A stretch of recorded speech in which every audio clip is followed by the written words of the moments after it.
ప్రియమైన వాళ్ళారా, బాగున్నారా? మరొక వచనం ధ్యానించుకుందాం. నీవేమి కోరుచున్నావని ఆయన అడిగాను. అందుకామె, నీ రాజ్యమందు నా ఇద్దరు కుమారులలో ఒకడు నీ కుడి వైపునను ఒకడు నీ ఎడమ వైపునను కూర్చుండ సెలవిమ్మని ఆయనతో అనెను.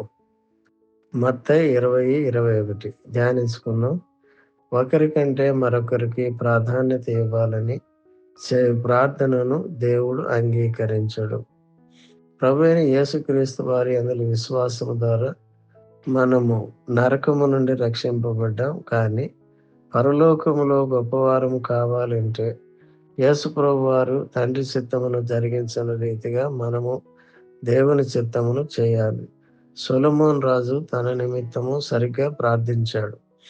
దేవుడు అతనికి ఇలాగ సెలవిచ్చెను, దీర్ఘాయువునైనను ఐశ్వర్యమునైనను నీ శత్రువుల ప్రాణమునైనను అడుగుక, న్యాయములను గ్రహించుటకు వివేకము అనుగ్రహించమని నీవు అడిగితివి.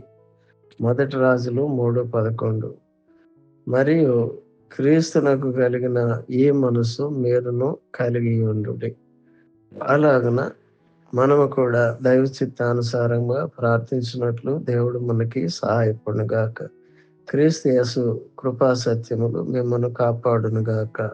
ఆమేన్.